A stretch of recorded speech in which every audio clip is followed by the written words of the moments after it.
desde Boxes.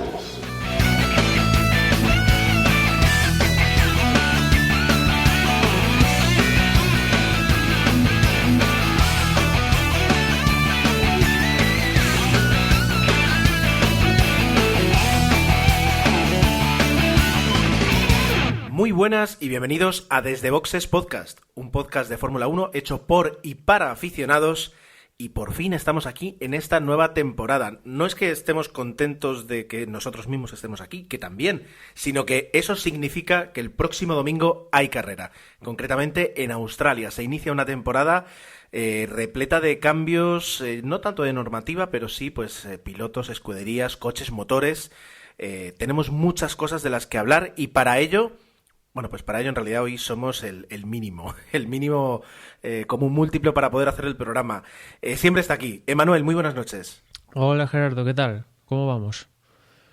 Pues muy bien, con muchas ganas ya de que llegue la primera carrera y disfrutarla y verla sin publicidad, gracias a los 15 euros que pago a Movistar para que me dé ese servicio. Así que ya vamos a ver qué tal surge. También tenemos pues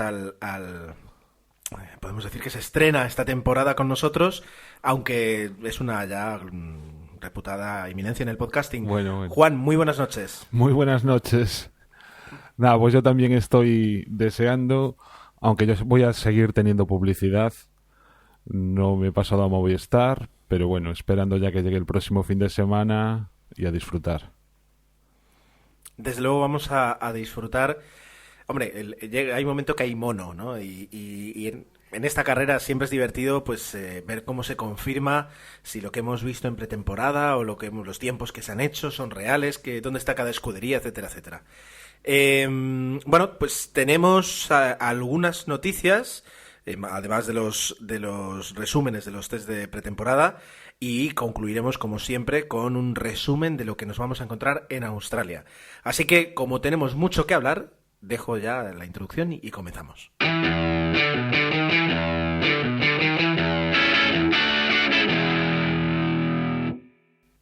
Resulta casi imposible comenzar con una noticia diferente a la que ha robado más titulares durante las últimas semanas en todo lo que es el entorno de la Fórmula 1. El accidente, el ya famoso y misterioso hasta cierto punto accidente de Fernando Alonso, bueno, pues hemos leído mucho sobre él, muchas elucubraciones, en realidad pues datos los que hay pocos, y eso es parte justamente de que se hable tanto de ese accidente, de lo que realmente ocurrió y de lo que le pasó a Fernando. Y parece pues que McLaren, en un símbolo de buscar transparencia, ha solicitado a la FIA que investigue el accidente, ¿verdad, Emanuel? Sí, así es.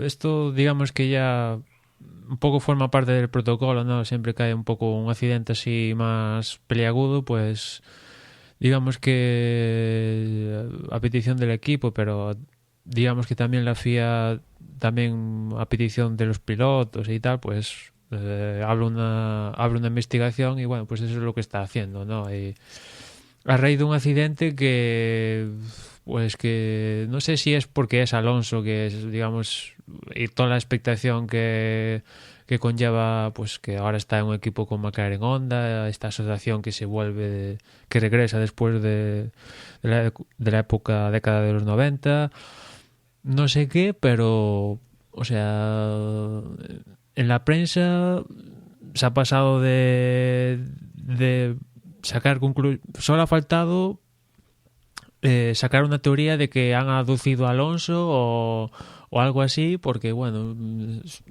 periódicos en Inglaterra han dicho que igual Alonso no volvía a correr. Se ha dicho que cuando se despertó tras quedar inconsciente, que se despertó estando en el 96, o sea, unas cosas que no sé de dónde lo han sacado, si directamente se han inventado o no sé con qué propósitos, si retirar a Alonso, si minarlo o no sé. Es totalmente extraño. Yo me imagino que aquí McLaren igual tiene bastante culpa, ¿no? Igual si desde un primer momento pues dicen, pues mira, tenemos esto y esto, en el primer comunicado dicen que quedó inconsciente, tuvo un periodo de amnesia, pero ahora está perfectamente, pues igual se acaba ahí, ¿no? Pero todo esto de que tuvo un periodo de amnesia, que quedó inconsciente, no lo supimos a primera instancia, nos enteramos cuando llevaba, no sé, cuando ya salió de esos 3 días que estuvo en el hospital en Cataluña, digamos que empezar a llegar trozos de la información, ¿no? Y quizás ahí tuvo parte de culpa McLaren, que pues a partir de ahí se empezaron a formar teorías de todo tipo, no sé, una de las que se empeña muchos medios en decir es que Alonso sufrió una descarga eléctrica fruto de estos coches de última generación de Fórmula 1 que tienen una parte muy importante eléctrica, y a partir de ahí pues...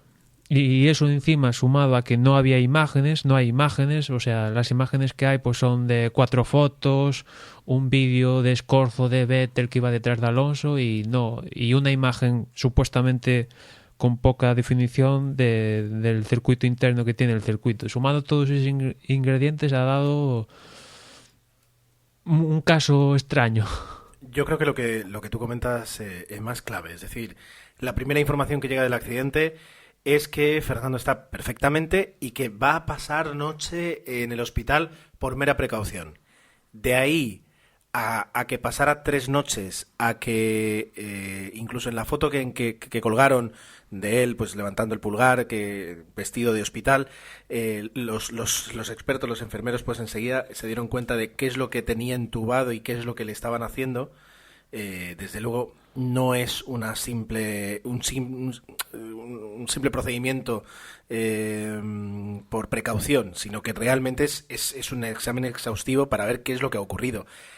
El que se fallara en ese punto en la transparencia, ahora McLaren puede decir lo que quiera, que lo investigue la FIA, etcétera, etcétera, pero a los aficionados pues nos deja un sabor amargo de no tener la verdad, al menos una verdad públicamente comentable, porque si realmente no puedes decir lo que ha ocurrido, pues no lo digas, pero lo que no tienes que hacer es decir que no pasa nada. Hombre, por un lado, aquí estamos casi entrando en cuáles son los derechos que tiene uno como persona de que se hagan públicos sus datos médicos, ¿no? Yo en un principio entendí que este silencio que había era un poco porque la familia prefería que no se divulgase cuáles eran los partes médicos.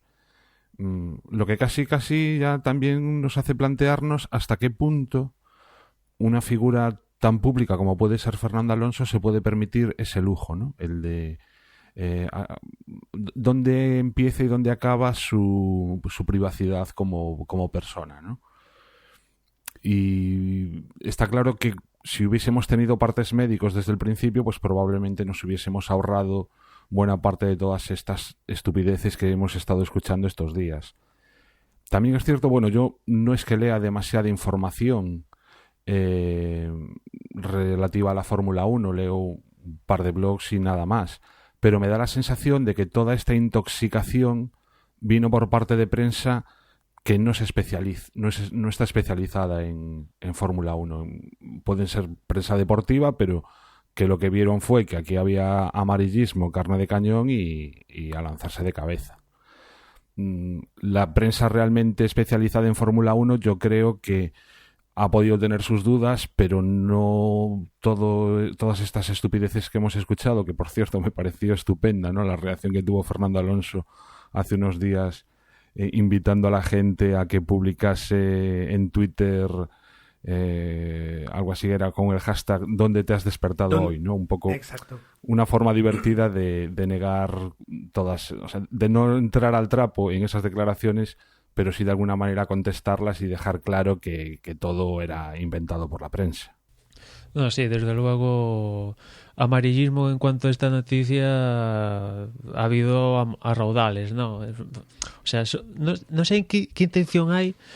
Entiendo que hay cierta prensa en Inglaterra que le tiene una manía ya de por vida a Alonso, ¿no? Pero ya que se diga, basándose en que Alonso igual no vuelva a correr en Fórmula 1, no sé, es que no sé, es que ¿de dónde se saca eso? O sea, es que... Sí, o sea, para mí la única motivación para poder decir esas cosas es tener la portada ese día, que la gente consuma las noticias de ese medio y punto. O sea, porque aparte, ¿que tienes razón? Pues mira, se cuelga una medalla. Que como se demostró a los poquísimos días, era una noticia sin fundamento, pues no pasa nada.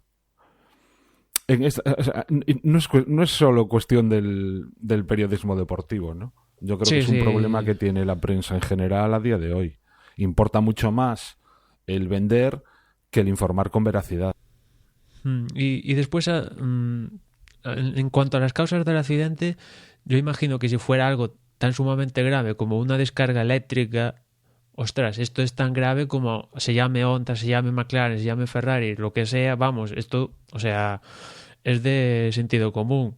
Esto no se puede tapar. Si hay una descarga eléctrica de 600, ahora no sé si son vatios o lo que sea, en el cuerpo, pues, joder, es suficientemente grave para que se comunique, ¿no? Después, si no, pero ha aparte fallado... eso está demostrado que no es así. Por la telemetría, o sea, si se hubiese quedado inconsciente, que es o sea, lo que se decía, que producido por una descarga eléctrica, Fernando se había quedado inconsciente y entonces se produce la colisión contra el muro. Pero es que la telemetría dice que estaba frenando. Si estaba frenando es porque no estaba inconsciente. Sí, después que por ejemplo, se rompiera algo en McLaren, que fallara una suspensión o algo, bueno, ¿qué problema tendría McLaren o Honda en comunicarlo? Si eso, o sea, pasa y se comunica que falle una tuerca, que falle, no sé, que en este caso produce el accidente, que desestabilice el coche y produzca que Fernando se choque con un accidente, pues mala suerte. Afortunadamente está perfectamente, ¿no? Pero fallos mecánicos que producen un accidente hemos visto a raudales, ruedas, monoplazas que pinchan y se van contra el muro. O sea, no sé qué problema habría. O sea, no sé.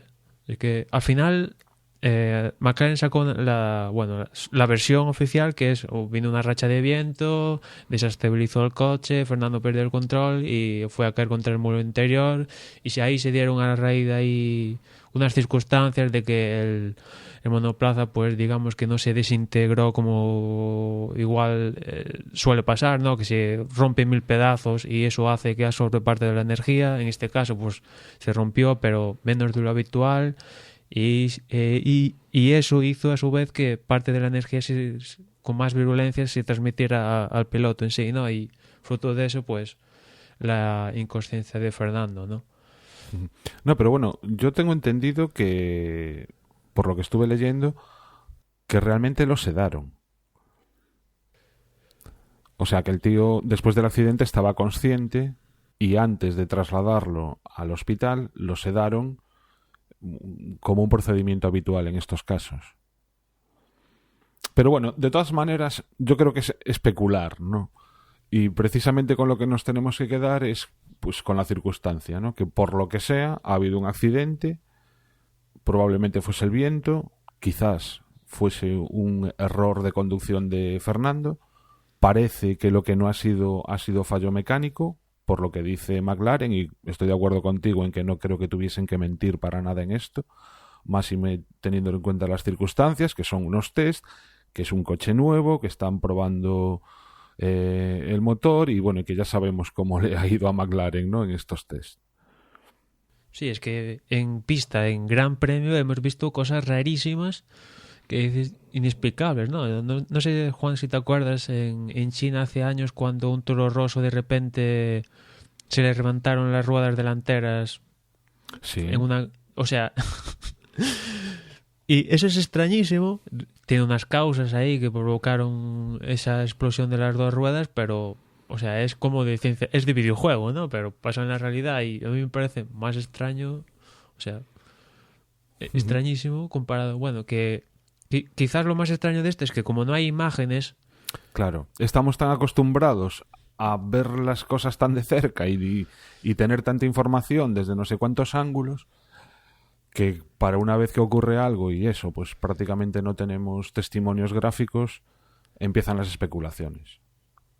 Sí, y después el problema es que, claro, como Fernando a raíz del choque, evidentemente, no sé, igual no llega a recordar el accidente en sí, ¿no? Nunca, o igual tarda X meses en recordar lo que pasó, ¿no? Pero parte fundamental de lo que pasó en el accidente sería el testimonio del piloto y sin conocerlo, pues claro, pues McLaren se fía un poco del tema del viento, de sus lecturas de telemetría y tal, que como tú decías, Juan, pues en la telemetría se ve como Fernando intenta reducir la velocidad, frena y todo esto, pero vete tú a saber, no sé, algo que también pasó en esa ronda de test, ¿no? Que por ejemplo vimos a Hamilton que se tuvo que bajar del coche porque estaba enfermo, a problemas con Nico Rosberg que le dolía la espalda. Muchos dicen que igual Fernando en un punto dado, vete tú a saber, no sé, le dolía, igual le dio un calambre en la pierna, ¿sabes? Alguna cosa de estas humana que a todas las personas le suele suceder, pues vete tú a saber si un momento dado le pasó a Fernando y todo se giró provocando el accidente, y como no tenemos el testimonio de Fernando, pues igual eso nunca se lleva a saber, y es algo tan sencillo como eso, no hay que recurrir a descargas eléctricas ni a marcianos ni ninguna cosa rara.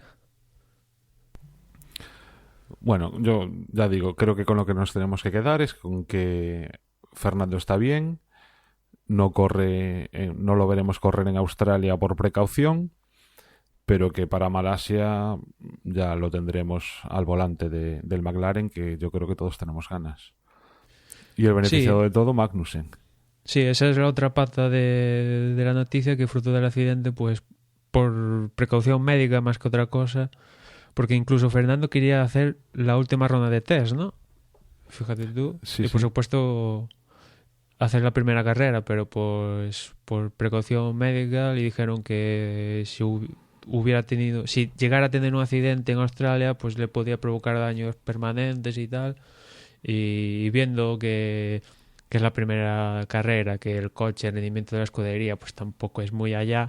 No sé si se lo hubiera jugado jugándose un mundial, imagino que sí, porque Fernando tampoco tiene un historial de muchos accidentes en la Fórmula 1.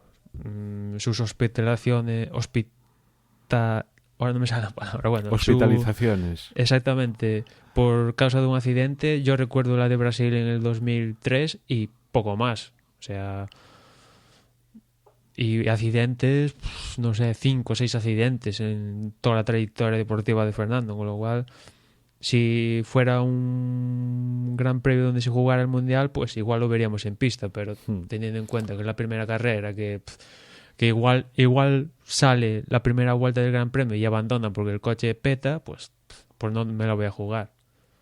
Sí, porque recordemos que el daño que ha tenido ha sido una conmoción cerebral, que eso, pues, en principio no tiene por qué acarrear ningún tipo de lesión.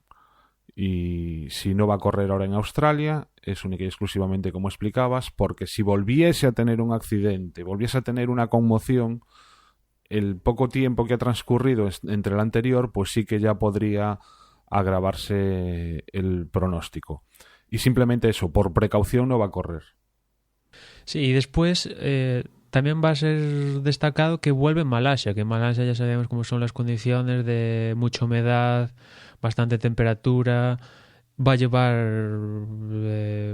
un mes, sí, un poquito más de un mes sin pilotar un Fórmula 1, con lo cual, aunque es Fernando Alonso, 2 veces campeón del mundo, mejores pilotos de la parrilla y tal, pues sí, va a volver un gran premio difícil, ¿no? Porque físicamente tiene que estar al dedillo, ¿no? Porque Malasia requiere de estar en una buena condición física, ¿no? Yo me imagino que hasta igual pueda tener agujetas de algún tipo en la primera sesión, una cosa así, o sea, por estando tanto tiempo sin correr. Pero bueno, lo principal es que no se ha vuelto tonto, por así decirlo, comparado. Que se está preparando, poniéndose en forma para estar en Malasia, y que en el momento de que esté en el Gran Premio se acabaron las milongadas estas de que se acabó Fernando en la Fórmula 1, ¿no? Y nos centramos en lo deportivo. Bueno, eso, y la consecuencia de que Magnussen, que en principio es el piloto reserva, pues correrá este domingo. Sí, yo en ese aspecto yo creo que va a ser un premio de consolación, quiero decir, y que de alguna forma incluso podremos ver el rendimiento del MP430 a manos de un piloto que no sea Jenson Button o Fernando Alonso, es decir, de campeones del mundo. Creo que en ese aspecto sí que puede ser interesante. Y lo que también va a ser interesante es ver ahora el duelo entre Button y Magnussen. Porque recordemos, o sea, si Magnussen lo hace muchísimo mejor que Button, podríamos también empezar ahí a especular. Bueno, es prontísimo, ¿no? Para estas cosas. Pero vamos, que tiene su aliciente ver ese Button Magnussen del próximo domingo. Desde luego, desde luego. Desde luego que sí. Aunque a mí me da que lo van a pasar especialmente mal Los dos, sí. los dos. Con lo cual, igual se consuelan con terminar la carrera, que al final no deja de ser triste, ¿no? Que se conformen con hacer todas las vueltas del Gran Premio de Australia, ¿no? Bueno, podemos continuar, si queréis, hacia adelante con otra noticia.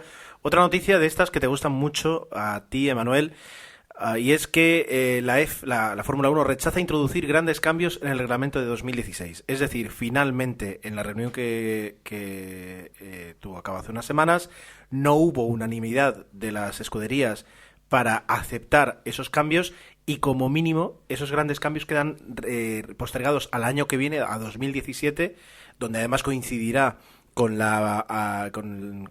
aumento de la potencia disponible en los motores y también con el cambio en los neumáticos.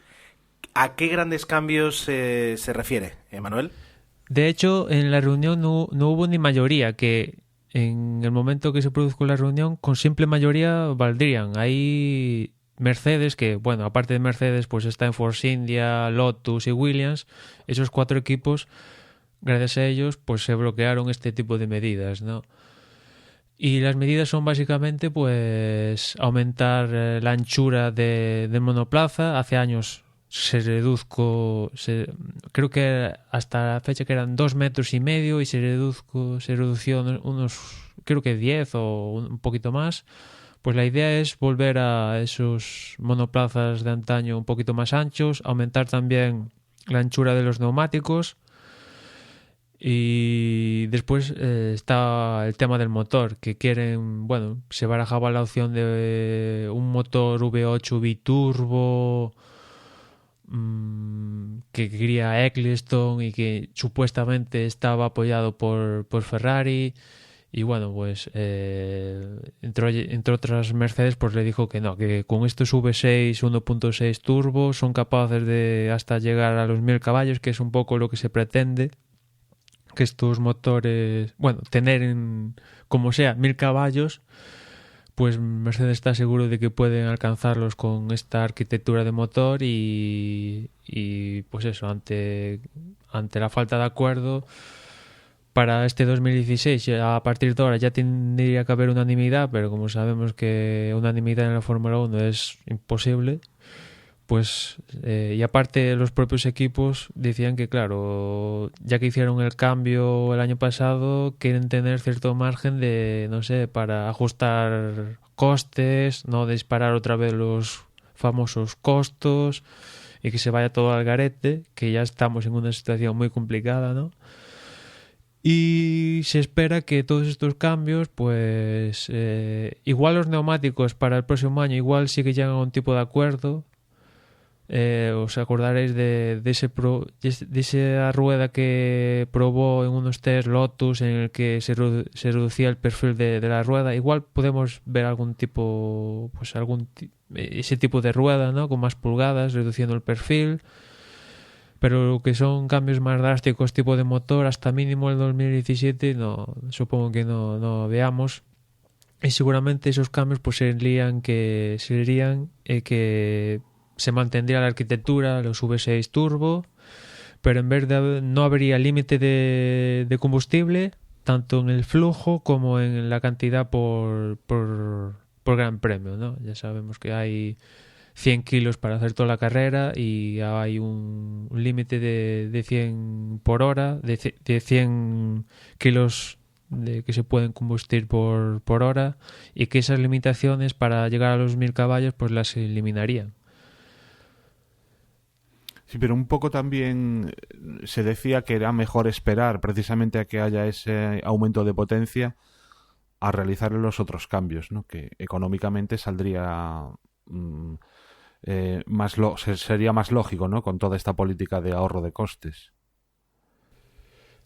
Sí, desde luego todo este tema de costos es que al final lo que quitan por una parte lo aumentan por otra parte y al final no sabes muy bien, ¿no? Porque aumentar el grip mecánico, por ejemplo, lo de los neumáticos, pues sí, eso es sencillo, costo no diría cero, pero más muchísimo, infinitamente más asequible que modificar la arquitectura de los motores, evidentemente lo es. Y aparte, como consecuencia, podrías aumentar el espectáculo en pista, porque al tener más grip mecánico, pues los monoplazas aún podrían estar más pegados entre sí y rodarían más rápido, que es una de las pegas que se dijo el año pasado, que estos monoplazas rodaban demasiado cerca de un GP2, costando infinitamente menos. Pero en resumidas cuentas, siguen sin tener un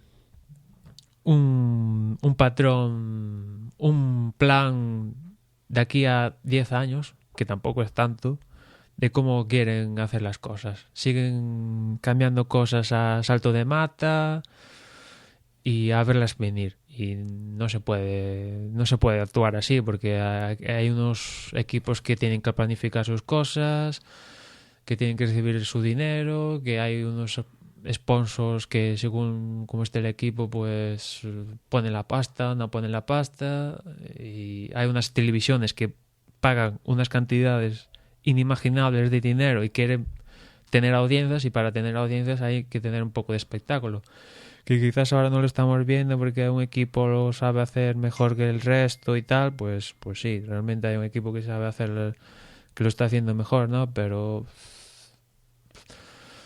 al final vete tú a saber si haciendo el cambio o un cambio drástico de normativo tal, igual te sale otro equipo. O sea, no, aquí no hay, digamos, algo que digas, haces esto y automáticamente el espectáculo está asegurado. Pues no. Y ya metidos en el meollo de que ya se ha cambiado los motores y tal, y que Mercedes dice que puede aumentar la potencia y tal, pues mejor quedarse así que volver a modificar los motores y tal. Aunque la idea de... ¿Qué? Sí, Gerardo. No, digo que al fin y al cabo es un tema de economía también. Es decir, resulta que no tenemos test entre temporada, y eso ha conducido a la Fórmula 1 a ser un deporte en el que o tienes un buen coche al inicio o es terriblemente difícil poder recuperar eso y poder pelear por un campeonato si en la tercera carrera no has demostrado que tienes un buen coche. Hemos transformado la Fórmula 1 en eso, en aras y alabando que con eso reducimos costes y hacemos de la Fórmula 1 un deporte más sostenible y más duradero por la falta de patrocinadores, por la crisis mundial que hemos tenido. Y de repente, después de hacer una inversión brutal en crear un coche desde cero, en perder muchas de las cosas que se han aprendido con diferentes motores, con los sistemas de recuperación de energía, al cabo de eso alguien dice, bueno, y después de 2 añitos, motor nuevo, cambio de normativa, cambio de monoplazas, y a volver a empezar a hacer ese gasto. No tiene el más mínimo sentido. Y además, sí, además cuando hay escuderías en el alambre, o sea, vale, que ahora vamos a tener el regreso de Marussia, bueno, ahora Manuel Marussia, que ahora hablaremos de ella, pero Sauber, Lotus, Force India están en el alambre. O sea, Force India no pudo montar su coche hasta los últimos test porque no tenía la cantidad suficiente de dinero como para pagar a los suministradores del material. Y Eccleston, estos 3 equipos que yo ya los considero la troika, pero la troika de los pobres, digamos, que son Sauber, Lotus y Force India, pues estos equipos le pidieron un adelanto de los derechos del año pasado para poder hacer parte del circo en estos primeros grandes premios. O sea, es que hay 3 escuderías que están en el alambre, o sea, y se caen estas 3 escuderías y quedan 4 coches rodando en pista. O sea, el más perjudicado de todo esto al final sería Eccleston, que está, o sea, se está inventando planes de la manga para que no se le caigan más equipos, porque si se le caen más equipos no se rueda directamente, porque los promotores de los circuitos tienen firmado que tiene que haber X coches y si no los hay no se hace la carrera y claro, eso es para Eccleston. Hace años, o al año mismamente, el año pasado, alardeaba, bueno, si cae este equipo, pues que caiga, que aquí estamos sobrados y tal. Y ahora resulta que Sauber, Lotus y Force India, a lo poco que las cosas vayan un poco cruzaditas, dejan de ir a los grandes premios y ¿qué nos quedamos? Con 14 coches o menos. O sea, no... No, esa es la situación, el futuro que podemos tener pronto, quiero decir, es lo que tú dices, es decir, ¿y qué pasa? Que ya sabemos lo que ocurre cuando llegan nuevas escuderías a intentar competir y luego lo hablaremos, pero hemos tenido desde HRC, desde Marussia, es decir, hemos tenido pues muchas escuderías que lo han intentado y lo único que han conseguido es no voy a decir dar pena, porque han competido y han hecho lo mejor que han podido, pero en una clara desigualdad de condiciones con respecto a Ferrari, a McLaren, a Red Bull, etcétera, etcétera. Y aquí hay algo curioso pensándolo, es que si quitamos de la ecuación a Mando Marussia, lo que voy a decir habla de la desigualdad, ¿no? Y es que todas las escuderías, salvo Marussia, en los últimos 5 años al menos han conseguido un podium. Y para llegar a un podium en Fórmula 1 se supone que tienes que tener cierto nivel, ¿no? Y que Sauber, Lotus, victoria hace 2 años. O sea, y Sauber podiums hace pues Sergio Pérez y Kobayashi hicieron podiums. Y Force India el año pasado Sergio Pérez hizo podiums. Que estas 3 escuderías las estén pasando canutas, aquí falla algo del reparto de todo el dinero que se gana en la Fórmula 1. Pero, Emanuel, ¿cuál es el patrocinador principal de McLaren? Es lo que iba a decir yo ahora. Nobody. Es decir, para los que trabajamos en cualquier tipo de empresa, es decir, hemos pasado una época y ahora vivimos en una en la que cada coste, cada gasto que hay que hacer se mira y se revisa 10 veces. Ya no te estoy diciendo de una inversión de cientos de miles, sino, yo qué sé, mañana hay que comprar una impresora. Bueno, realmente hace falta. Es decir, vivimos en una época en que las empresas revisan mucho la eficiencia y el retorno de la inversión, de cualquier inversión que hagan, más si cabe en publicidad. Y así como tú puedes decidir, mira, yo qué sé, vamos a patrocinar una maratón. Perfecto, pues mira, patrocinamos una maratón. Yo qué sé, el Corte Inglés patrocina esta maratón. ¿Cuánto te cuesta? 10, 15, 20.000 euros. Dices, bueno, venga, me lo puedo permitir sin ningún problema. Pero cuando hablas de entrar en Fórmula 1, cuando hablas de entrar como patrocinador principal de una escudería, estás hablando de cientos de millones de euros. ¿Y cuál es el retorno de eso? Es decir, realmente, ahora mismo, quitando como entidades como el Santander, como Marlboro, es decir, grandísimas empresas, pero que aún así tienen que soltar una pasta brutal, la gente se lo piensa mucho más. Y hemos creado una Fórmula 1 donde solo nos vanagloriamos de 4 escuderías. Ferrari, McLaren, Red Bull y Mercedes. Todo lo demás no recibe ni un 20% de cámara, diría yo. Y, a ver, Emma, tú que eres un fan acérrimo, dime 3 patrocinadores de Force India.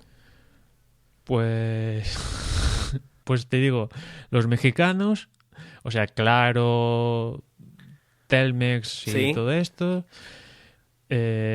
Sahara, que no sé qué coño hace. Y ¿vale? Ya está. No, o sea, no me pidas mal. Tequila A eso México voy. no sé qué por Sergio Pérez y no sé más. Pues escúchame una cosa, es decir, ya no es el tercero. El 5º patrocinador de Force India tiene que estar soltando tranquilamente 10, 12, 15 millones de euros. El 5º. Imagínate el primero. Es una situación complicada. Y yo creo que se ha montado un circo demasiado caro para lo que el mundo ahora mismo es capaz de pagar. Y los últimos inventos, que yo creo que no hemos hablado suficiente de ello, los últimos inventos de Ecclestone, de montar una Fórmula 1, yo diría alternativa. Es decir, vamos a montar grandes premios en la India, en Corea, en Rusia. Vamos a llevar la Fórmula 1 donde está el dinero. Se llevan un producto a un sitio donde hay inversores, pero donde el producto no gusta.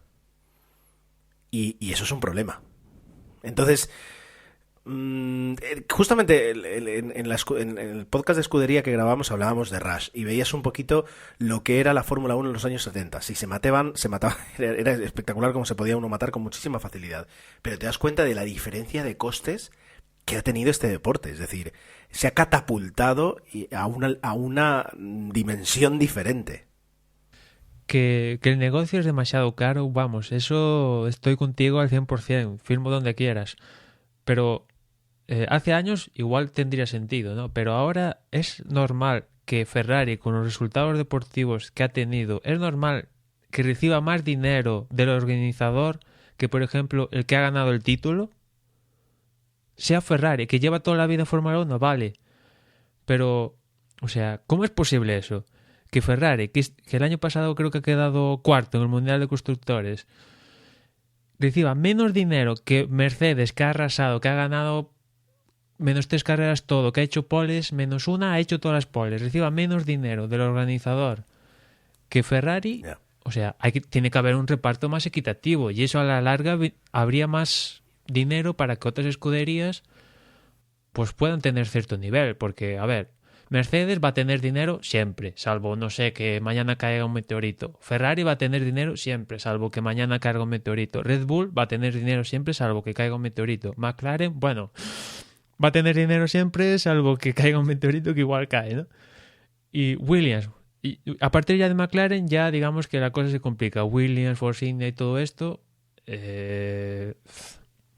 tienen que recibir más. O sea, no puede ser que Force India el año pasado haga un podium y este año, si no llega a ser pues porque Ecclestone se puso sensiblero, pues igual no estaba en la pista. O sea, no puede ser eso. O sea, alguien que consigue... O sea, Lotus hace 3 años, ¿no? Estaba luchando por el campeonato del mundo con Raikkonen. De aquella manera, pero lo estaba haciendo. Y ahora tiene que pedir dinero para poder estar en pista. No puede ser. No puede ser que Ferrari reciba más dinero por ser histórico. Vale que Ferrari, yo le reconozco a Ferrari todo lo que quieras, que ha estado siempre en la Fórmula 1, que da una imagen brutal y todo lo que quieras, pero no puede ser. Aquí hay unos méritos deportivos, si lo haces bien, ganas un montón de pasta, pero si lo haces mal, no. O el que gana, pues va a recibir más dinero que tú. Y mínimamente todas las escuderías reciben X dinero, o sea, mínimamente. No puede ser como el caso de Mando Marussia, que finalmente va a estar en la parrilla. Bueno, dicen que va a estar, han basado los crash tests con un coche del año pasado adaptado a la normativa de 2015 de aquella manera, pero bueno, lo han pasado el crash test, han anunciado como piloto a Willie Stevens, el que estuvo el año pasado en Caterham haciendo la última carrera en Abu Dhabi. Falta por anunciar otro piloto, pero bueno, en teoría van a estar ahí, pero no puede ser que Mando Marussia vaya a estar, por un lado va a estar, digamos, para recibir el dinero que el año pasado logró Jules Bianchi, gracias a esa, creo que fue 9ª posición en Mónaco. Y por otra parte, en gran medida va a estar Mando Marussia en pista porque 2 de los más importantes acreedores de Marussia pues son McLaren y Ferrari, que evidentemente les compensa que la escudería siga funcionando para que a la larga, no se sabe cuándo, pero a la larga le paguen lo que le deben, que son unos cuantos millones de euros. Con lo cual, no sé. Y al final, todos sabemos que Manuel Marussia va a estar dando pena en los últimos de la pista. Y para tener una chicane ahí, pues no sé si será la mejor. Pero bueno, ya sabemos cómo va esto, de qué va esto. Lo hablaremos después, pero ¿serán capaces de hacer un tiempo que les permita correr? ¿O habrá... mirarán para otro lado? Mirará. Si no pueden, mirarán para otro lado. Como ya lo han hecho otras veces. O sea, lo que no puedes es confirmarle. Eso es cuando llega un momento cuando mezclas demasiado... cuando mezclas demasiado el deporte con cosas que no son el deporte. O sea, lo que no puedes hacer ahora es decirle a Marussia, a todas las empresas que están metiendo dinero, es tú mete dinero, saca el coche y luego ya veremos si cobras. Si corres, perdón. Y si cobras. No tiene sentido. Eso no se puede hacer. No lo pueden hacer. Mucho menos en la primera carrera. Si ya luego el coche es una carraca que no hace más que... Gerardo, es que es un coche del año pasado. Y ya era una carraca del año pasado. Pues eso. Pues Pero ahí lo bueno, tienes. con el coche del año pasado, el 107% lo podrían pasar. Ahí sí estoy seguro, pero claro. Este año los coches en principio van a correr más. Ya, pero incluso teniendo eso en cuenta, entraría dentro del 107%. Por los pelos, pero entraría. Pero estábamos hablando de que igual 6 segundos, ¿sabes? O sea, pasan el 107%, pero estando a 6 segundos, que dices, ¿cómo? y aparte, yo entiendo que les van a permitir correr, salvo que en los entrenamientos solo puedan dar 2 vueltas y no marquen tiempo. Entonces, vamos, ya es que no sé, ya simplemente pues por seguridad, porque vete tú a saber si el coche no se descompone o alguna cosa de estas, ¿sabes? O sea, salvo que es, como decía Gerardo, salvo que el coche sea profundamente lento, van a correr, vamos. A ver si son capaces. Bueno, hemos cambiado ya de tema, pero parece interesante, ¿no? O sea, ¿en estos momentos tienen ya el coche en Australia? Pues, ¿O están viajando todavía? En este fin de semana entraban, o sea, se montaban todos los aviones estos que monta la FOM y tal para llevar bueno, todo el instrumental que necesitan las escuderías para Australia y evidentemente anunciando ellos que han pasado el crash test y todo esto, pues van a estar, al menos con el material y tal van a estar. Ahora vete tú a saber si a la hora de montar el coche les falta X pieza que no les permite rodar. Bueno, es que todo entra dentro de un mundo de incertidumbre que vete tú a saber. Ya lo hemos vivido con HRT hace años, ¿no? Que por poco no corren y corrieron dando muchísima pena. O sea, esto hasta el último momento. Y lo que comentábamos un poco antes de empezar a grabar, que tienen un piloto pero aún no sabemos el segundo. Hasta por aclimatación ya debería de estar el que vaya a correr allí o casi allí. Hamilton, no sé si llegó ayer o antes de ayer, por ejemplo. Imagino que el que va a ser ya lo sabrá por su bien. Si no, lo va a pasar muy mal. Espérate cualquier cosa. Y después hay una cosa que no apunté aquí en el guión, pero me ha venido a la cabeza, y es que no sé si os acordaréis que el año pasado, cuando Sauber anunció sus pilotos, Guido van der Garde hasta la fecha era tercer piloto reserva y cogió un mosqueo importante, ¿no? Porque él decía que había firmado con Sauber para correr este año, ¿no? Y hace poco trascendía que van der Garde había presentado una denuncia para que Sauber, para obligar a Sauber que le permitiera correr en Australia. Y al parecer había varios tribunales en Suiza, si no voy mal, que le había dado la razón a Guido van der Garde, ¿no? Y que evidentemente van der Garde había puesto la demanda en el condado, creo que es Adelaide o algo así, donde está, bueno, donde se va a correr en Australia.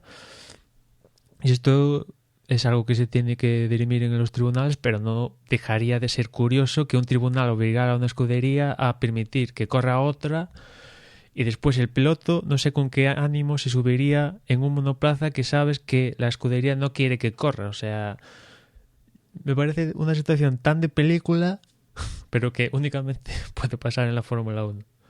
Ahí está la mezcla entre negocios y deporte que a veces pues te lleva a este punto. O sea, no hay que darle más vueltas, es lo que hay. Continuamos con algunas noticias más. En este caso justo, bueno, ya hemos hablado antes del tema de Marussia, que ahora se llama Manor Marussia, y bueno, pues ya tendremos que ver si aparece o no. Y como tú decías, Juan, con qué pilotos, eso va a ser El interesante. último rumor es que podría ser Fabio Leimer. Fabio Leimer. ¿Qué dice Gerardo? Pues mira, ¿Quién coño es Fabio Leimer? no tengo ni idea. Es decir, Roberto Meri sí, pero este otro... ya directamente pregunto, ¿qué empresa tiene detrás? Pues ahora el nombre de la empresa no te lo sé decir. Sí que tiene alguna, pero lo que te diré es que es el campeón del GP2 del 2013. Bueno, bien. La verdad es que debo reconocer, y no con orgullo, que estoy muy desconectado de las fórmulas base, ¿no? De la Fórmula 1 o del deporte del motor. No, apenas me suenan nombres. Roberto Miri sí, desde luego, pero bueno, vamos a ver. Venga, vamos con otra fantástica decisión de la FIA en aras del deporte y cuidando eso, el espectáculo puro del deporte del motor. La FIA apuesta, bueno, es un titular de F1 al día, y el titular es que la FIA apuesta por el marketing y permitirá un único diseño de casco por temporada.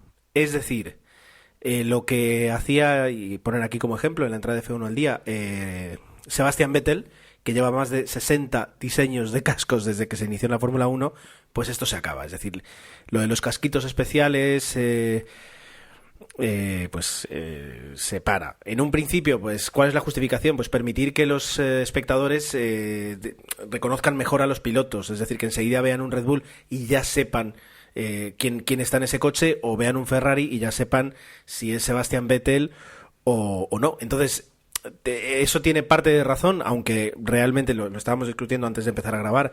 Al menos aquí, los tres que estamos grabando, reconocemos a los pilotos por el color de la cámara más que por el diseño del casco, aunque es verdad que a veces, no sé si decir excesivo, sí es verdad que había mucho jaleo con fíjate el casco, el diseño, o incluso pues para ocasiones especiales había ahí un punto de vender la imagen del casco a alguna película o a un evento especial.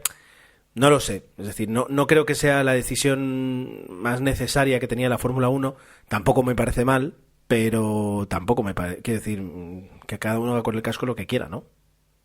Sí, yo creo que esto, antes de ponerlo en el reglamento, directamente hablas con los pilotos y un poco de sentido común. Yo, eso de lo de Vettel, de 60 y pico cascos, lo veo una exageración, pero antes de poner la norma en el reglamento deportivo de la Fórmula 1 de que solo se va a permitir un diseño que sea sustancialmente el mismo en todos los grandes premios, pues antes hablo con los pilotos, oye, un poco sentido común, más o menos que sea lo mismo y tal, y no estar en cada sesión de Gran Premio, porque Vettel incluso lo hacía en cada sesión de un Gran Premio, pues y yendo cambiando de cascos. Eso ya me parece una exageración, aunque viendo el reglamento en profundidad te encuentras que hay pocas cosas que no estén en el reglamento, porque en el reglamento aparece hasta a qué temperatura tiene que estar la sala previa de los pilotos antes de salir al podio, el número de botellas que tiene que haber de agua en esa sala. O sea, si ya hay eso, pues evidentemente, pues, ¿cómo no va a haber esto de los cascos? Yo solo voy a decir, con esa frase de ni olvido ni perdón, que esta FIA fue la que el año pasado hizo pruebas con cornetas en los tubos de escape para mejorar el sonido de los monoplazas. Yo simplemente añadir que si realmente lo que quieren es pensar en el público, en los que vemos las carreras, y quieren que identifiquemos perfectamente a los pilotos, que sí que saquen una normativa en que se diga que en el coche se lea perfectísimamente el número. Esa es la mejor forma de poder identificarlos. Y también, a mí, que Vettel tenga un casco por carrera, pues me da igual, realmente. Imagino que al único que le fastidia será el que coleccione cascos. Que tendrá que estar dejándose la pasta carrera tras carrera. Pero a mí, o sea, como espectador y como aficionado, el tema, o sea, me parece algo absurdo el estarse planteando en que si pueden usar 2, 3 o 5 cascos. O si no, o uno nada más. Yo incluso vería más efectivo que la norma dijera que en los cascos no se permite ningún patrocinio de ningún tipo, porque los patrocinios tapan el diseño de los cascos, que son los mismos en los dos pilotos, y eso en gran medida dificulta que se pueda ver el diseño de los cascos. O sea, si quitas el patrocinio de, yo qué sé, de la típica banda que aparece en la parte superior de los cascos, que prácticamente está en la mayoría de ellos, quitas eso y deja, o sea, que no haya ningún patrocinio en los cascos, pues se ve más franja, simplemente así, de los cascos. Me parece más efectivo que si total, los patrocinios en los cascos se ven poco, digamos. En las subjetivas apenas se ve la cocorota y poco más, o sea, y no hay ningún patrocinio ahí en la cocorota, ¿no? O sea, pero bueno, ya hemos visto cómo... Perdona, y Gerardo, tú que estuviste de público en una carrera a pie de pista, Sí. ¿es algo que realmente sí sea identificativo, el casco? Bueno, a ver, primero, como digo, lo que sobre todo te hace ver quién es la cámara, el color de la cámara, ¿vale? La cámara en T, que siguen teniendo. De esa forma es como realmente los identificas mejor, incluso a pie de pista, en carrera. Ahora, por ejemplo, me dices, cuando estuve en China, pues en 2006, estabas en una grada donde veías los coches llegar, irse y otras partes del circuito ya en la lejanía. Ahí, si había un color muy diferente entre dos pilotos, sí, quiero decir... si Lewis Hamilton lleva un color amarillo del casco y Nico Rosberg lo lleva azul, pues ahí sí. Como entremos ya a hacer diseños y hacer pues ahí dibujitos y tal, ahí se pierde por completo. En un gran premio como en Valencia 2008, el sitio donde estábamos tan sentados era tan malo, el coche pasaba a tanta velocidad que no tenías apenas tiempo de saber quién era. Entonces ahí ya tirabas un poquito de orden, o de, bueno, pues este es o Fernando o más Felipe. Quiero decir, ya era diferente en ese aspecto. El color de los cascos, a ver, también se me ocurre una cosa, es decir, puede ser interesante que la FIA se refiera a cuando vemos los pilotos en el paddock o en el pit lane o esperando a que se lance la carrera, o en ese aspecto sí que puede ser interesante porque los ves en su mono y la única distinción que tienen, a no ser que tengan una fisonomía muy diferente, es el casco. En ese aspecto que no había caído, caigo yo ahora. En ese caso sí que tiene todo el sentido del mundo el pedir una forma en la que el usuario, el espectador, pueda distinguirlos en pues los momentos en los que no está en carrera. En ese caso, el numerito, igual que lo pido en el coche, en también. El mono. Sí. Bueno, está claro que si se quisiera identificar perfectamente a los pilotos, nos ponemos drásticos. Uno lleva casco negro, otro blanco, y nos dejamos de... Pim, pam, pum. Es que si nos ponemos así, bueno. O directamente, que hay otra idea, que por ejemplo en Estados Unidos lo hacen, ¿no? Que un monoplaza pueda llevar X patrocinadores de X colores y otro monoplaza de la misma escudería. Pero claro, ahí ya seguro que dirán, bueno, es que los espectadores no llegarían a la conclusión de que dos coches con diferente diseño pues pertenecen a la misma escudería. Bueno, pues sí, podría ser otra solución. ¿Por qué los dos Mercedes tienen que tener el mismo color? Igual Hamilton tiene el patrocinio de Petronas y tal, lo que quieras, y igual Nico Rosberg pues viene de DHL y pinta todo el Mercedes amarillo, por decir. Que en el reglamento está prohibido eso. Y hay otros escenarios que, por ejemplo, en Estados Unidos esto está al orden del día. Bueno, a ver, vamos a ver. Vamos a ver qué es lo que ocurre y ya digo, si finalmente en ese aspecto sí que puede tener alguna utilidad, pero bueno, queda todo por ver. Bueno, entramos, si queréis, un poquito a hacer un resumen rápido de lo que han sido los últimos test de pretemporada. Emma, ¿te atreves tú? Sí, pues en resumidas cuentas, ¿no? Pues más que entrar en día a día de lo que pasó en los segundos y los terceros días de test, pues básicamente, en resumidas cuentas, el que hizo más vueltas fue Mercedes y el que marcó mejor tiempo fue Mercedes, en este caso Rosberg, y el segundo, pues será la circunstancia que en el último test también fue Hamilton. Y descontando a Mercedes, pues teníamos cosas como que, por ejemplo, Sauber fue el segundo equipo con más kilómetros a lo largo de toda la pretemporada, perdón. Toro Rosso el tercero, Ferrari el cuarto, Williams el quinto, Red Bull el sexto, Lotus el séptimo. Hay que decir que aquí Lotus creo que faltó un día de los 12 que hubo test. Force India, que se perdió la primera tanda de test. Y después los segundos los hizo con el coche del año pasado y hasta los 3 últimos días de test en Barcelona no pudo llevar el coche para este año. Y en el último puesto McLaren, que apenas rodó 380 vueltas, más o menos unos 1.751 kilómetros, comparados con los 6.121 kilómetros que ha hecho Mercedes, pues evidentemente son el noche y el día.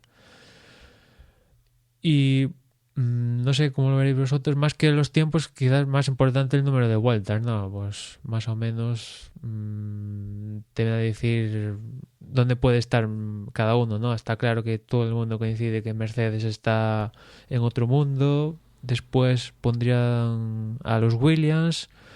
Y a partir de ahí, pues está un poco la duda. Se habla mucho de Ferrari, que supuestamente se dice que ha pegado un gran salto y que incluso puede optar a podium. Está la duda, yo al menos tengo la duda de Red Bull, que en la temporada han alternado días un poco buenos con días muy malos. Y hasta que lo veamos en pista yo no sé dónde puede estar Red Bull. Lotus.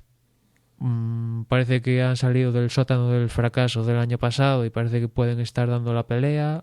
Hasta qué punto pueden hacer un Williams del año pasado, pues habrá que verlo, ¿no? Este año parece que el nivel medio de la parrilla ha aumentado y eso igual les dificulta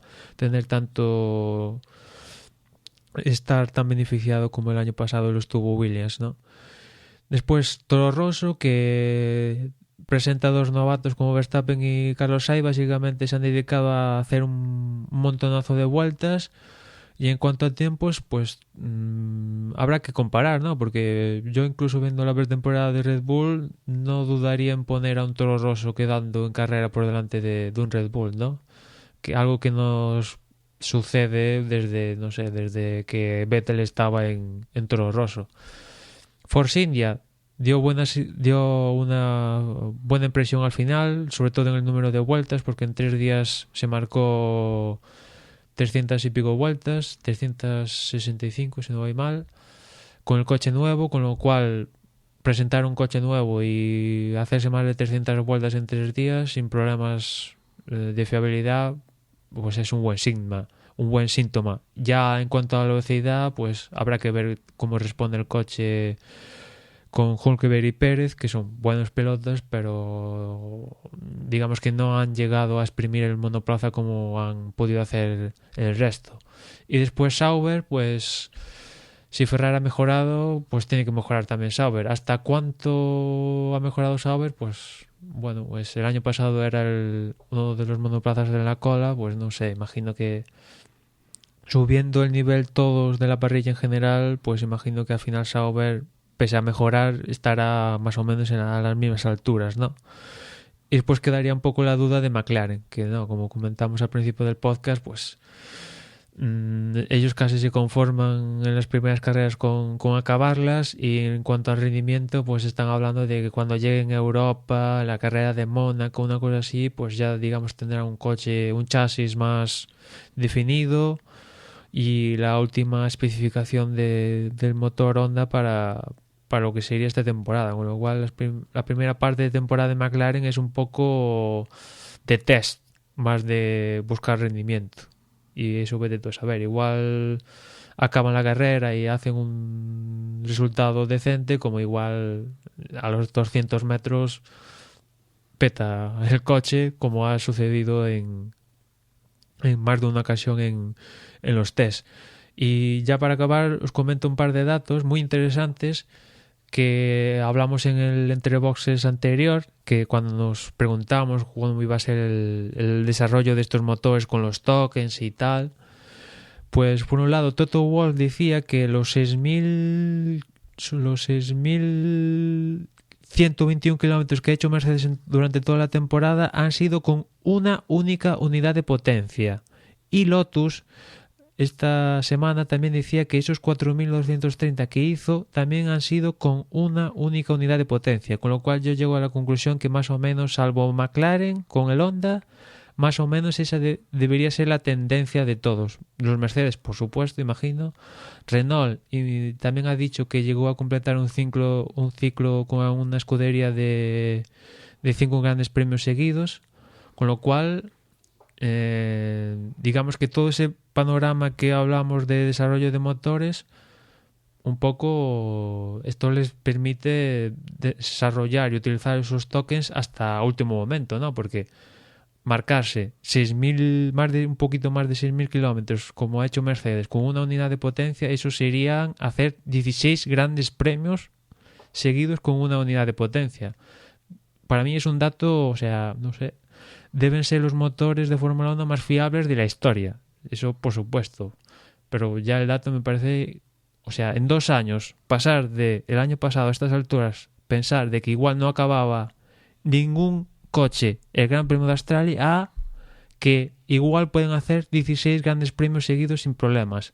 Me parece un avance inimaginable. A ver cómo responde Honda a esto. Sí, es porque Honda, eso lo sabemos seguros, que ha cambiado entre más de 3 oportunidades de unidad de potencia a lo largo de los test, eso seguro. Con lo cual, pues, es un gran hándicap ese, ¿no? Y con poquísimas vueltas. Yo ahí aprovecho para haceros una pregunta. Ahora que ya han terminado los test, ahora que ya nos planteamos esta situación ya con Honda, con McLaren Honda, ¿vosotros esperabais, o sea, os sentís decepcionados o complacidos por la pretemporada que ha hecho McLaren Honda McLaren? Desde los primeros test ahora, pues era más o menos lo que se esperaba, ¿no? Que les iría algo mejor, no tan desastrosamente mal como fueron en la primera ronda de test, pero yo personalmente no esperaba mucho más de lo que han hecho. Pues yo estoy profundamente decepcionado porque, a diferencia del año pasado, ellos han tenido más oportunidades. Tuvieron un Filming Day en Silverstone, tuvieron los test de Abu Dhabi el año pasado y ahora esta ronda de test. O sea, para mí es una decepción absoluta. ¿Qué más quieren, no? Pero Sí, una cosa es sentirse decepcionado y otra cosa es lo que esperabas. Decepcionado también me siento yo. Esperaba mucho más de McLaren. Estoy decepcionado en ese sentido, pero... y esperar, pues... ¿Tú, después de los primeros test, pensabas que iba a ser un renacer en los segundos y en los terceros? Pues no, la verdad es que no. Incluso lo veía más negro, o sea...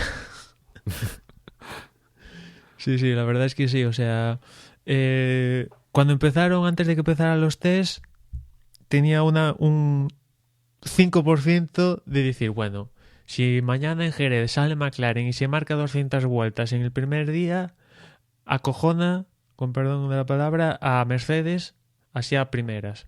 Y bueno, viendo lo que pasó en el primer ronda de test, ya dije, bueno, aquí lo típico, que aquí van a rodar 4 vueltas contadas, problemas, más problemas, encima se suma accidente de Alonso, que eso rompe todo el programa de test, y bueno, al final 300 y pico vueltas da gracias, y un montón de problemas, incluso problemas con una junta, con el MGU... Con el diseño de una junta. Sí, con el diseño de una junta del MGUK, que McLaren, digamos, por el momento parchear con un desarrollo propio antes que esperarse a que llegue la pieza ya rediseñada y que funcione por parte de Honda, con lo cual no sé qué, o sea, lo que decía antes, tuvieron ese filming day en Silverstone, el test de Abu Dhabi, que aquello fue, dices, bueno, en Abu Dhabi es la primera prueba un poco más en serio, que rodaran 7 vueltas, pues vale, lo entiendo, ahí estaban chequeando, aunque fuera con el coche del año pasado, estuvieron chequeando y tal, vale, entiendo perfectamente que tuvieran 3.000 problemas, pero joder, o sea, después toda la cantidad de problemas que tuvieron después, no sé, ellos mismos se jactan de decir, bueno, vuelve la asociación McLaren-Honda que en tiempos pasados logró una cantidad de victorias inimaginable y tal. Y vale, dicen que tienen mucho potencial y lo tienen, pero de potencial, aquí Ferrari ha vivido de potencial los últimos 6 años y se ha comido un rosquito. Las cosas se demuestran en la pista y McLaren de momento no ha demostrado nada. Bueno, tendremos que esperar también a que empiece el campeonato, ¿no? A mí me extrañaría mucho. O sea, me parece a día de hoy casi imposible que vaya a hacer un Red Bull como hizo Red Bull el año pasado, ¿no? Pero yo qué sé, hombre, decepciona. Tampoco me iba a impresionar, iba a decir, ay va, qué bien está McLaren, si al final pues es el cuarto o quinto coche en Australia. Y encima este año es que, como decía antes, el nivel medio de la parrilla ha mejorado notablemente. O sea, el año pasado, haciendo 3 cositas bien, pues ya te estabas a lo menos en puntos, ¿no? Pero este año es que mira Sauber, o sea, mira todos, o sea, mira Force India, que planta el coche nuevo 3 días y 300 y pico vueltas sin ningún problema. O sea, es que, bueno, yo no descarto que McLaren quede por delante de Manuel Marussia y da gracias. ¿Crees que solo va a estar, o sea, crees que va a ser el último? O sea, es que el resto, viendo la pretemporada, seguro.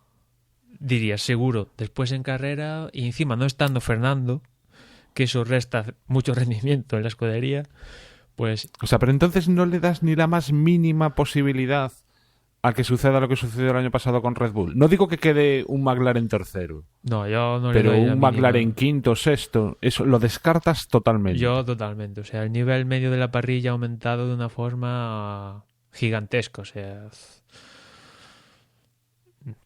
muy importante, ha mejorado tanto en fiabilidad como en rendimiento puro. O sea, está claro que Mercedes sigue estando años luz, pero después, pues, o sea, si dicen que Ferrari ha mejorado en clasificación, que habrá que comprobarlo, entonces quiere decir que ha mejorado de aquí todo Dios, ¿no? O sea, no, yo lo veo, en ese sentido lo veo que quedando por delante de Manuel Marussia y casi destacaría antes que quedar por delante de Manuel Marussia que consiguieran hacer todas las vueltas del Gran Premio. Ya eso ya sería... Porque no ha hecho ningún simulacro de carrera, con lo cual ya sería un éxito. Marcarse ahora no me acuerdo cuántas vueltas es el Gran Premio de Australia, pero las 60 y pico que sean, sin, digamos, problemas así aparentes, pues ya sería un éxito, ¿no? Y después ya llega Malasia, que tiene más semanas y ya vuelve Fernando, pues no sé. Pero ya cuando Eric Bouyer y el resto de la planta noble, la planta noble dicen que hasta Europa, Mónaco, no veremos un McLaren más competitivo, ya te indica que, vamos... Que te puedes olvidar de todo. Sí, ya lo dicen todos. Y con esto no descarto que a final de temporada incluso consigan victoria, o sea... Como digo, potencial tienen, pero Ferrari tiene potencial siempre y Red Bull les ha pasado por encima y el año pasado Mercedes, o sea, es que de potencial... No hay forma de no verlo todo esto con cierta dosis de, ¿cómo se dice?, de decepción, desde mi punto de vista. Bueno, pero McLaren aparte no... Y teniendo en cuenta que también el primero y el segundo están claros... ¿No sentís mucha curiosidad? No sé, yo es que estoy deseando ver en qué acaba, cómo tenemos que mover esas fichas, ¿no? Pero Juan, es la misma curiosidad que yo tenía a principio de temporada, porque es que la pretemporada de McLaren no me ha dejado clara nada. Entonces volvemos a empezar de cero para saber qué es lo que puede hacer o no McLaren. Ya, pero olvídate de McLaren. La situación esa que vemos, esa igualdad. O sea, ¿quién lo va a hacer mejor? ¿Force India o Sauber?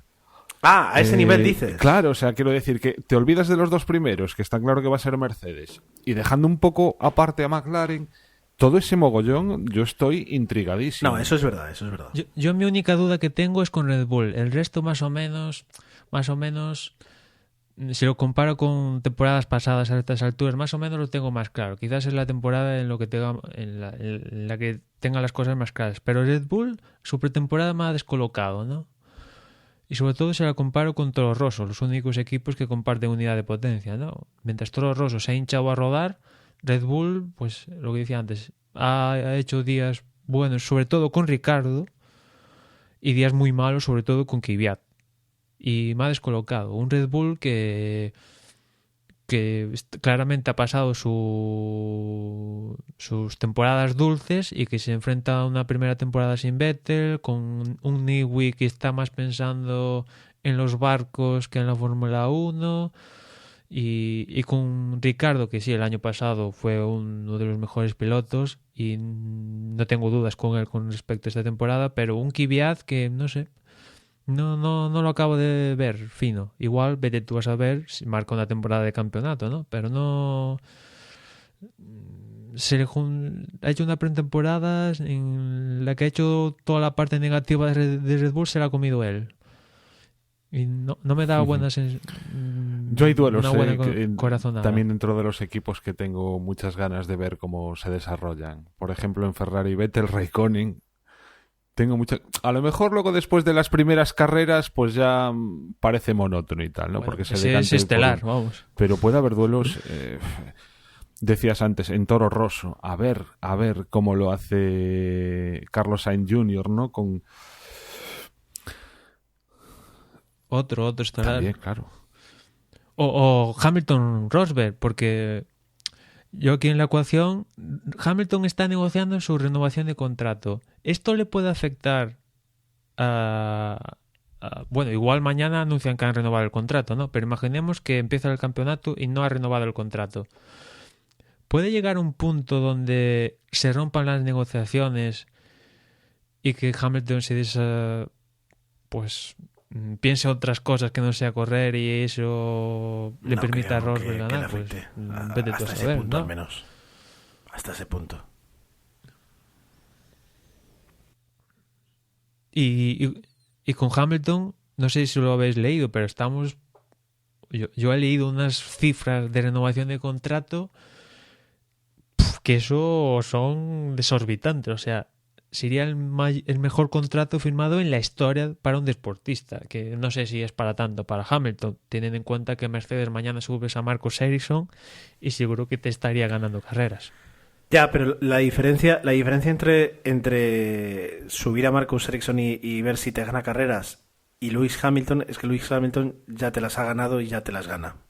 Lo otro es una apuesta. Y la diferencia entre la apuesta y lo ir a seguro ya. es lo que la diferencia entre el sueldo de Hamilton y de Ericsson.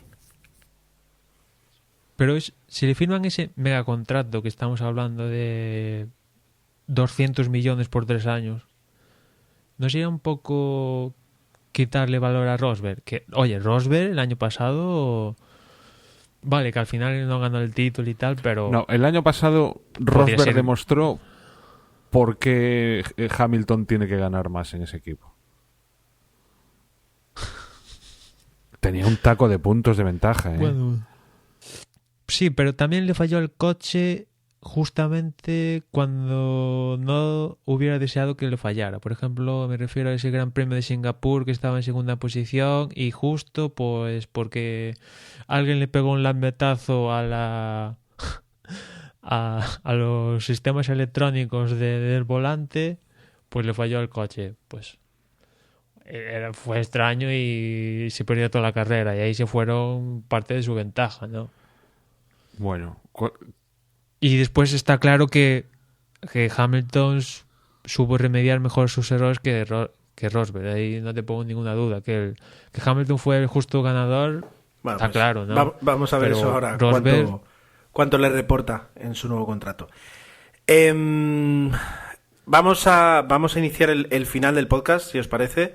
y podíamos ya centrarnos un poquito en lo que nos vamos a encontrar en Australia en cuanto a circuito, DRS, neumáticos y horarios, si me apuráis. Juan, ¿te atreves con los horarios? Pues sí, vamos a ver. Empezaremos con los libres, con los entrenamientos, los libres 1 el viernes, muy tempranito, habrá que madrugar el que lo quiera ver, a las 2:30 de la mañana, o sea, de la madrugada. Los libres 2 a las 6:30, y luego ya el sábado tendremos a las 4 la primera sesión de ese día, o sea, los libres 3, y la calificación pues será a las 7. Luego ya el domingo tendremos la carrera a las 6 de la mañana. Tendremos que acostumbrarnos a este horario, no solo en Australia, sino también en más circuitos, porque, como comentamos en el anterior Entre Boxes, una nueva normativa de la FIA que obliga a que las carreras empiecen 4 horas antes, quiero recordar que era, de que se ponga el sol. Con lo cual, los horarios a los que estábamos acostumbrados se van a atrasar un poquito, como en este caso, que empieza a las 6 de la mañana la carrera. Bueno, y los neumáticos, pues medio y blando.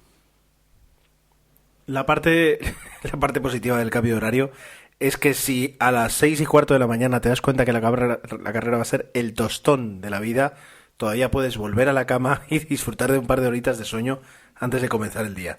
Porque a las 7 ya te cortaba demasiado ese tipo de operación, pero yo creo que a las 6 sí nos vamos a ver más animados en aquellos casos en los que dices, no, esto no puede ser. Neumáticos decías medio y blando. Medio y blando, sí, sí. Bueno. ¿Y cómo andamos de zonas de DRS, Emanuel? Pues se entiende que van a ser las mismas que en los últimos años, con lo cual tendríamos un punto de detención que sería un poquito antes de la curva 14 y 2 zonas de activación que serían la línea de salida a meta y la continuación después de la curva 1 y 2, ¿no? Esas 2 zonas que tradicionalmente en Australia suelen dar bastante adelantamientos, ¿no? Sobre todo teniendo 2 zonas consecutivas, pues en teoría debería permitir unos cuantos adelantamientos y en Australia, no sé, bueno, sería tonto mirar la meteorología, pero no descartaría que cayera algún chubasco aislado, sobre todo el año pasado en clasificación cayó una buena cayó agua, aunque los Mercedes consiguieron la pole, pero no descartaría que volviera a caer algo de agua en clasificación o en carrera, que bueno, le daría un poquito de salsa al Gran Premio, que ya de por sí Australia, como solemos decir habitualmente, es un circuito especial y que puede dar carreras que sí, interesantes y que un poco hagan cambiar no nos dejen ver el rendimiento puro de los monoplazas, ¿no? Para eso yo imagino que Malasia y posteriores carreras pues se verá más claramente, ¿no? Muy bien, pues dicho esto, lo único que nos queda es comentar aquí, iniciar una nueva temporada de porras, tanto la absurda que realizamos aquí cuando grabamos como la de verdad, la que, si no me equivoco, ya está disponible en nuestra página web, ¿verdad? Sí, ya está totalmente funcional, la podéis apostar al menos en las primeras 4 carreras y bueno, no hay ningún cambio normativo, o sea, lo mismo del año pasado, con lo cual pues la gente que quiera participar lo puede hacer. Como nadie apostará por Marussia, pues no importa que no sepamos todavía qué pilotos van a ser. Recordad que podéis acceder a ella a través de la web de Desde Boxes, desdebox.es. Y antes de despedirnos, ya digo, vamos con la porra. Y Juan, te toca inaugurar esta temporada de porras de podiums. Pues es que no sé si hacerlo a lo loco o pensándolo en serio. Bueno, si lo hago pensándolo en serio, primero Hamilton, segundo Rosberg y tercero bueno, pues Bottas. Muy bien, como el de Dora, la exploradora. Emma, ¿tú qué piensas? Pues mira, yo iba a poner lo mismo que Juan, pero voy a cambiar por no repetirme y pongo Rosberg, Hamilton y Bottas. Vale, Apuntado. Yo por mi parte, Hamilton, Ricciardo, Rosberg. Hay que ser diferente. Muy bien, pues dicho esto, ya solo queda despedirnos, escucharnos, citarnos aquí para dentro de pues poco más de una semana, o poco menos, depende de cuando lo descarguéis y lo escuchéis. Desde luego el próximo domingo estaremos aquí para grabar. No sé cuántos, esperemos que podamos estar todos. Y mientras tanto nos tenéis en diferentes sitios, como nuestra página de Facebook, facebook.com/desdeboxespodcast, y nuestra cuenta de Twitter, twitter.com/desdeboxes. Cualquier sugerencia que nos queráis hacer llegar por email, la dirección es desdeboxespodcast@gmail.com. Y recordaros nuevamente la porra, y que si tenéis alguna duda o queréis poner algún comentario en el blog, pues la web es desdebox.es, y recordaros que está disponible en la Play Store la aplicación de Desde Boxes, y que también por ahí nos podéis mandar comentarios y lo que queráis. Que por cierto, hemos recibido unos cuantos comentarios en relación a Escudería, parece que ha gustado, con lo cual pues cuando tengamos cierto tiempo ajeno a lo que es la pura actualidad de la Fórmula 1, pues le dedicaremos su tiempo para tratar esos temas que nos habéis mandado y otros que ya teníamos en nuestra cola de tareas. McLaren Honda cuando las Y cosas por sí parte nada funcionaban. más. Eso se podría ser. Sería otro posible. No es un mal tema. Y por mi parte nada más, y ya nos escuchamos en la próxima carrera. Pues muchas gracias por escucharnos, como siempre, por estar ahí, y hasta el próximo podcast. Adiós.